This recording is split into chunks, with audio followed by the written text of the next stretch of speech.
Good afternoon. Welcome to Sunday, and probably my last video in this house. You might be able to see behind me that everything is getting stacked up and ready for the removal company to come tomorrow morning. So I'm going to try and keep this quite a short video today because still got things to do, loads to do still, and there's just a couple of just wanted to wrap the reasons why up, and then I can start looking forward to the reasons why moving to England might be a really good thing. So we'll see. So here we go. I'm going to just set the camera up, so bear with me. I'm still trying to learn to look into the lens, but I'm setting the tripod up as well. First off, here we go. Hello. First off, I'm up to 42 subscribers. Thank you very much. It's been a great week for new subscriptions. My little shorts that I've put out every day of T-5, 4, 3, 2, 1. Yesterday at work was absolutely manic. It's been my busiest week this week in 20 years of practice. Really, really busy week. Crazy. The last thing I wanted to talk about, and it's a personal thing, and I've sort of, should I talk about it? Should I not talk about it? It's nobody's business. It's quite private. But it just seems that YouTube is a bit of an open forum, no holds barred. There's a good community of people that are very sort of nice and assuring. So I wanted to say today the last reason why I want to escape from rural France, and that is my private life.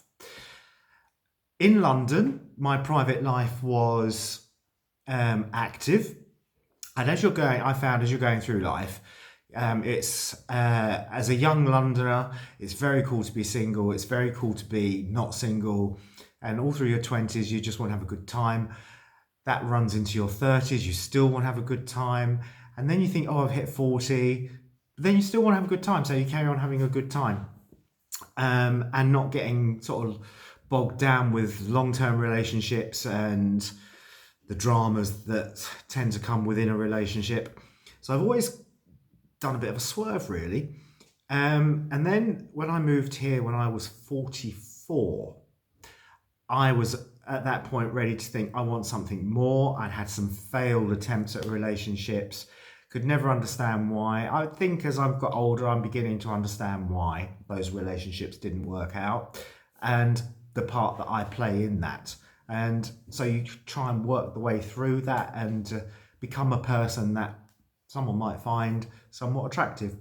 Not today, because I haven't done anything myself. My hair needs a cut, and I'm put on dirty clothes because all my clothes are in the laundry getting cleaned and dried so that I leave with no dirty laundry. One of the things about living here in the deepest, darkest parts of France is in London, I was very much part of the Soho scene. For those of you that may not know, I'm a very comfortable gay man, and have always enjoyed the life that gave you. Eventually, I didn't come out until I was 35, so I was late to the party, did a bit of catching up, but I could never find that one person. And when I was moving to France, I was full of hope that I would land myself with a partner, hopefully who was French, hopefully who was a farmer, and the rest of my life would be just gloriously contented. And after 11 years of trying, even to get a cup of coffee with somebody, and it has been the most fruitless, frustrating experience. Every time you meet someone, you think, not bad, never hear from them again. This ghosting thing is a whole new thing, isn't it? That people seem to want to do as often as they can with no repercussions. So you get ghosted, you get lied to. In this part of France, it's still not very acceptable to be gay. Despite the fact that a lot of expat people that come and live here, they live in gay couples, both men and women, and that's all very acceptable. But for the local guys and girls, it doesn't seem to be that acceptable. And that is kind of proof of the pudding is there's nowhere to go. There's no scene here whatsoever. You have to go to Bordeaux, which for me is about an hour and a half away, which is just that bit too far.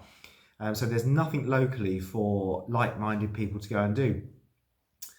But over the years, you kind of, I'll give it another year, and you just keep meeting the wrong people who tell you that they're going to meet you, and then when you try and tie them down to a time and a place, that's it, you're blocked.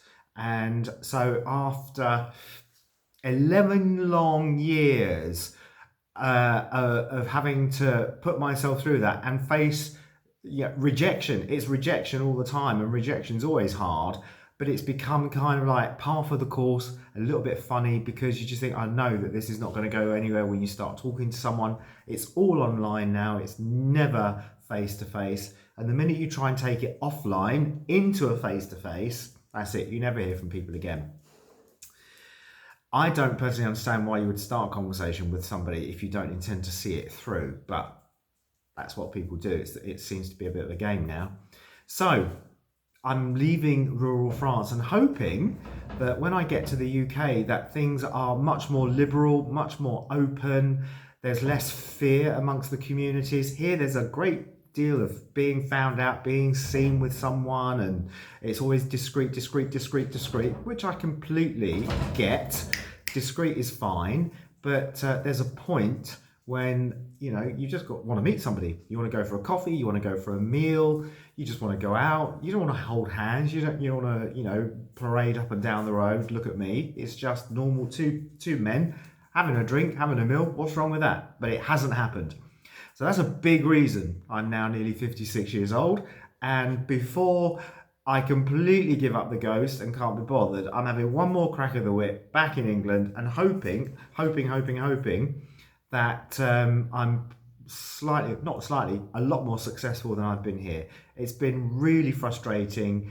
It's been quite isolating as well, because England, I left a crew of mates who were all gay, and we all did our weekends having a good time, and always someone to talk to, someone to have a laugh with. And here that has not been the case, and that's been a big sort of hole missing in my existence here.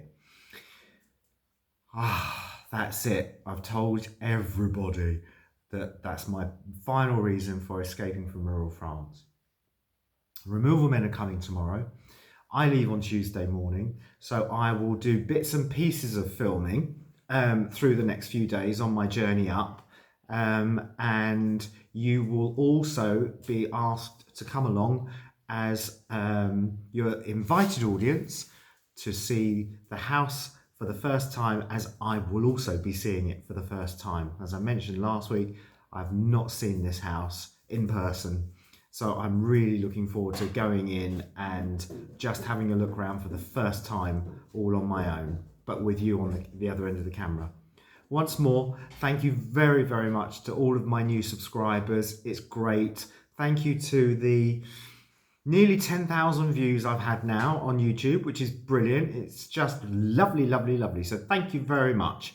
And have a good week, and I will catch up with you in a few days.